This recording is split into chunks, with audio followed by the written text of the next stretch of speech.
Hi there, this is Chris from PC Gamer, and I'm joined by Tom Senior to show you through the Twilight Arbor dungeon of Guild Wars 2. This is a level 50 dungeon that no one's ever seen before. We can show you up to the first boss. Just a note on the video, we had some recording difficulties when we actually got this footage. It was a problem with the machine, not the game itself, so we didn't know until we were recording, but there will be some frame rate slowdown, but we thought you'd like to see this dungeon anyway, so we thought we'd show you the video. Awesome. This is me running around in a puddle, waiting for my group to get together to start the dungeon. This is a Sylvari themed dungeon from a little bit later in the game. All of the dungeons in Guild Wars 2 in story mode, you're led by a member of Destiny's Edge, which is this like super hero group. They're the ones that disband before the start of Guild Wars 2, is that correct? Yeah, so yeah. get the band back together. There's a novel where they kind of all come together and then they've kind of disbanded. Ritlock is, and there's one for each race, so Ritlock, and actually watch a cutscene. Good to see you, Logan. Now we can begin. Conniving vegetable. You never said anything about him being here. I asked him to attend. I need all of your help to deal with Fowlin. Sounds like this Fowlin and you have history. Fowlin is firstborn, like me. She's powerful and dangerous, but she wasn't always that way. When our race was new, we traveled together, her and I. Became close. We found a great darkness. I pulled back from it. Fowlin embraced it. She seduces others to unspeakable acts. I cannot stop her alone. That is why I need you, and Ritlock, and Logan. I will not work with this human. He'll desert us again. I did what I had to do. And you can do this without me. If I see you again, Logan, I will carve you. So that's Destiny's Edge disbanding again. Oh man, not again. Can't stay together. I think the backstory is that Logan, who's the human member, actually abandoned the group during a big fight in the book, and now Ritlock, who hasn't forgiven him for it, has also abandoned. Ritlock being the Char member of the group. Okay. Played by Steve Blum, brilliant as Grunt from Mass Effect, hence the really voice. So why are we here? What's the? So we're tracking down a sort of an evil Sylvari called Fowlin, who, well, the Sylvari are the sort of a really young race. It's interesting. They're kind of Guild Wars to take on elves, but instead of being incredibly old, they're incredibly young, and they've never really encountered things like death or evil before. So they're the leaf people. Yeah, they're made of trees. Yeah. And so this is all inside one massive tree. This dungeon. Oh, cool. Which is hence the Twilight Arbor. Hell of a lot of punching spiders. I'm playing a Guardian, who is a kind of magic-based melee character, really good at putting up shields and things. And I'm playing with 4 members of the Guild Wars 2 QA team who run these dungeons all the time. So we make pretty quick progress. They know exactly what's coming. They do this 4 times a day. Yeah. So this is how they introduced a mechanic, which is rescuing Sylvari prisoners from these pods. And every time you open one of these pods, there's a chance that the person inside will be a bad guy, right? So it's another mob to fight. Otherwise, there's a chance that there'll be a good guy, in which case you get a buff. It means that if you run out of health, you get all your health back. Wow, which is potentially awesome. Yeah. And the odds of that happening are kind of like a closely guarded secret, but it's this kind of risk-reward thing of freeing the prisoners and getting the awesome buff versus having to fight another mob, which if you're in the middle of a tough fight can be difficult. So how challenging are these spiders compared to most villains you'd encounter, like at level 50? We are clearing. It's not actually, to be honest, it's not that different from clearing sort of regular event mobs. We're kind of using the same strategies we would be. You can see the markings on the ground for where AOE is coming in. Yeah. I'm currently using two-handed sword, which allows me to throw out this AOE. Oh, see, we got we've got 3 saved ones in a row, which is statistically unlikely. Good go. And then and a bad guy. So when does that buff kick in? Is it just when you're? It's immediate. Well, you get it immediately, and your entire team gets it. Yeah. Or I think maybe in a radius around the original thing. But the idea is to try and use it as sort of a backup, right? So you kind of like try and stock up on it before you go and take on the boss. Yeah. So these guys individually aren't much of a problem, but we can't fight too many of them at once. The health bars are pretty chunky. I'm in a sort of DPS mode at the moment, so I've got a two-handed sword, which allows me to do AoE, and I can still sort of plant down some shields and do some healing stuff, but it's nowhere near as effective as it would be if I had a shield. And that's because we're only fighting sort of one enemy at a time. But even then, you can see I'm losing big chunks of health. We're being supported by Warrior, who's placing that banner down, the banner of defense, which is again helping. And we've also got a necromancer with us as well, and a thief. I guess the thing we always talk about with Guild Wars 2 is that no one has, everyone can do a bit of everything. So yeah. Do you still take roles within this group? So that is there someone who's dedicated to supporting you? It's less cut and dry than other MMOs. Like it's more about making sure that you can handle different kinds of damage wherever that comes from. So it may be that you're, you know, for example, firing an arrow through a light field cures poison. So that in that sort of situation where a mesmer and a ranger can do the job of a healer, you know what I mean? And so it's sort of, you're still kind of achieving the same things in terms of soaking up damage and dealing out damage, but you're achieving it collectively and in a much kind of more broken down way.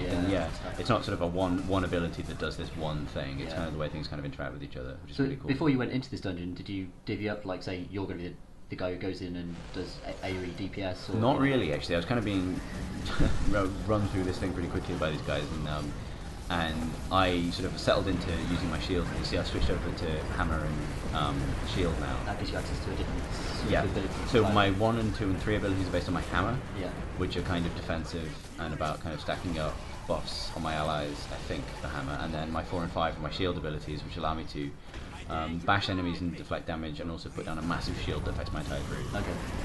So and much more supportive than your double-handed sword. Yeah, I mean, I'm basically specialising in being the person who doesn't fall over. Or maybe falls over a little bit, but you know, just like go back up straight away because of the buff. Yeah. So, how easy is it to switch between those? Do you have 2 weapon sets? That's you right, have 2 weapon sets. It depends on your character. Engineers don't. But it's I think it's the tilde key, which allows you to instantly switch between weapons, and there's a perfunctory cooldown. Here we're fighting these spell blossoms, which do a huge amount of damage to you if you don't take them out first. Yeah.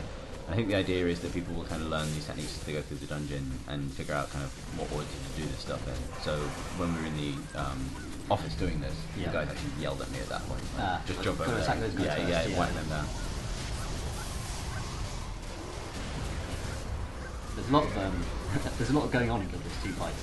There's a lot of effects going off. Is it hard to track who's being attacked? They have. I mean, they told me recently they have a system that actually scales the stuff dynamically. Oh, okay. So you will only, especially it's more apparent in big PvP fights, but you will mostly only see the particle effects that affect you. Oh, okay.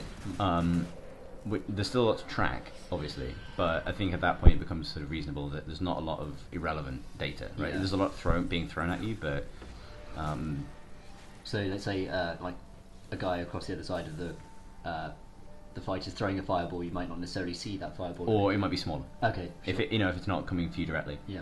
So this is the first boss, and this is about as far as we can show in this dungeon, unfortunately. But this Spider Queen is all about kind of trying handling these minions, which are being mopped up really effectively by our elementalist. You see the big patch of fire and that sort of flame that just kills them as they come out, I guess. Yeah. Where I'm sort of, I guess, moving into a tanking role, like we were talking about people filling roles, but I've just decided to hold this person here and constantly remove conditions for myself. This dungeon is really about being able to deal with poison.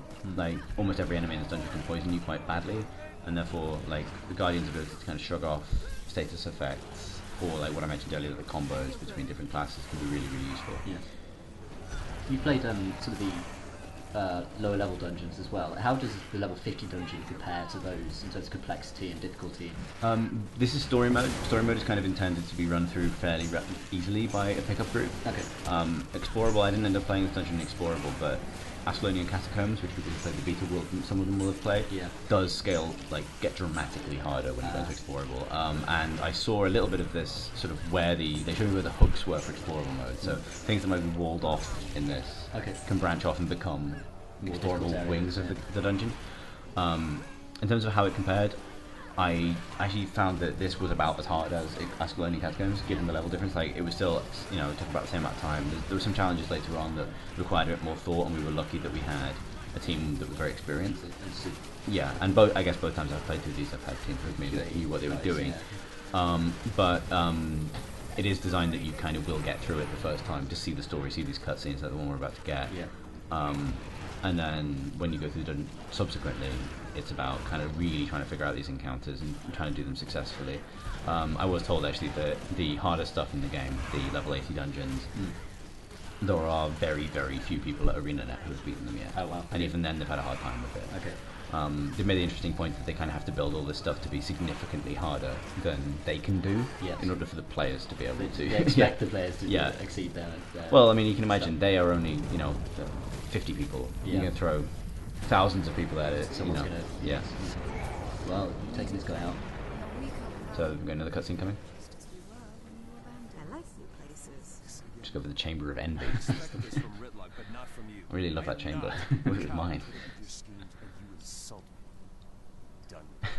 Finish this on your own. And another member of Destiny's Edge runs away. They just hate each other. Yeah, they do.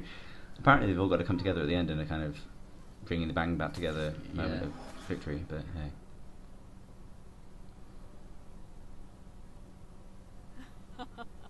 Hello, dear heart. I see your friends have already abandoned you. How does it feel?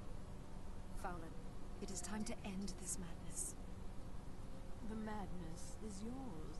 You rely on others when you know you belong here. With me. I've moved on. We shall see, dear heart. We shall see. 3 of my champions are here. I look forward to seeing how you and your remaining allies fare against them. And unfortunately that's about as far as we can show you in this dungeon. Well, I'm guessing you fight all those champions. We do fight all 3 champions. Interestingly though, that's the same structure as Ascalonian Catacombs, where there are also 3 bosses, so it'll be interesting to see if that's the kind of structure they roll out across the board. Yeah. A risky strategy here of opening both boxes at once and losing. Yeah, you got both mobs. Yeah, Damn it. indeed. Normally not a good idea to try and open those things in the middle of fights, but when you roll with QA guys, you do what you like. So yeah, and here we go. Now I'm about to finish the so thank you for watching, and keep checking PCGamer.com for the rest of Guild Wars 2 week. Absolutely. Bye. Goodbye.